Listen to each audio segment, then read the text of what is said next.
مسلم community کے دوستوں، میں ہوں محمد مجاہد۔ آپ تمام دیکھنے اور سننے والوں کو السلام علیکم۔ امید ہے آپ خیریت سے ہوں گے۔ دوستو، آج کی ویڈیو میں ہم عالم اسلام کی ایک بہادر بیٹی کا ذکر کریں گے جنہیں نینا خاتون کہا جاتا ہے۔ یہ شخصیت کہانی یا تصوراتی واقعات کی ہیرو نہیں بلکہ حقیقی مسلم عورت ہیں جن کا تعلق سرزمین سلطنت عثمانیہ سے تھا۔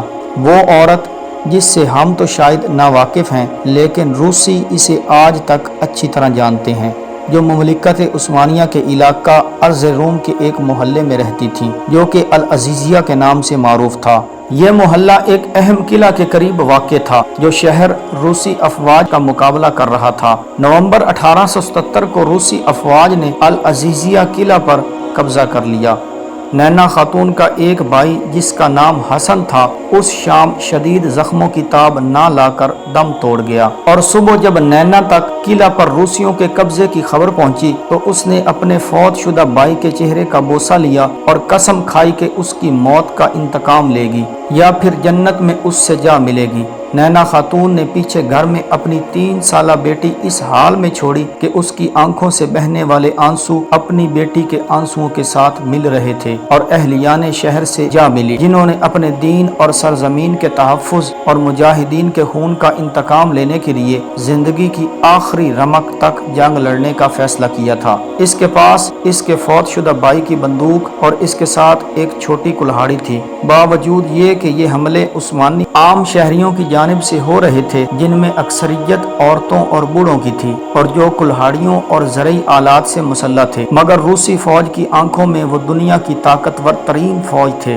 شہریوں نے اپنے سادہ اسلحے کے ساتھ روسیوں کے جدید ہتھیاروں کا مقابلہ کرنا شروع کیا، اور ان حملہ آوروں میں سب سے آگے نینا خاتون تھیں۔ شدت جذبات میں دوڑتے ہوئے حملہ کے دوران تمام شہریوں سے آگے بڑھ گئی۔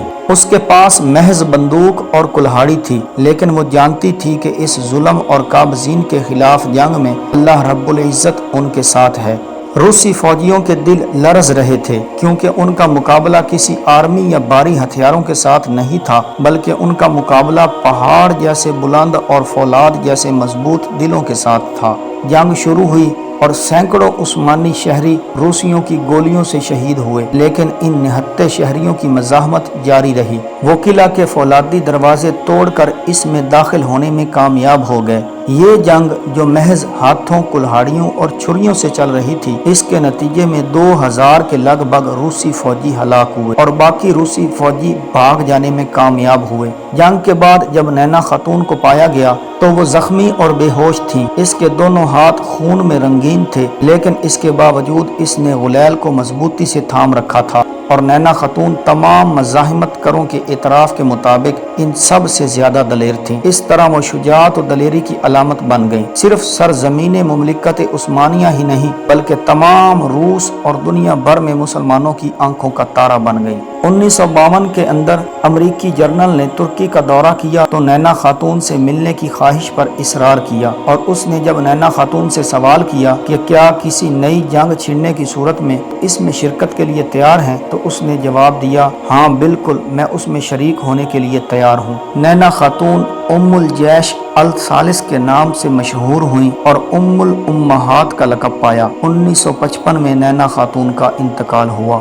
اللہ انہیں جنت الفردوس میں اعلیٰ مقام عطا فرمائے۔ دوستو، یہ تھی ہماری آج کی ویڈیو جو امید کرتے ہیں آپ کو پسند آئی ہوگی۔ ہماری حوصلہ افزائی کے لیے ویڈیو کو لائک کر دیں، چینل کو سبسکرائب کر دیں اور بیل آئیکن کے بٹن کو دبا دیں تاکہ ہماری آنے والی ہر ویڈیو آپ تک بر وقت پہنچتی رہے۔ ایک نئی ویڈیو کے ساتھ انشاءاللہ پھر ملاقات ہوگی۔ تب تک اپنا اور اپنوں کا خیال رکھیے گا۔ اللہ نگہباں۔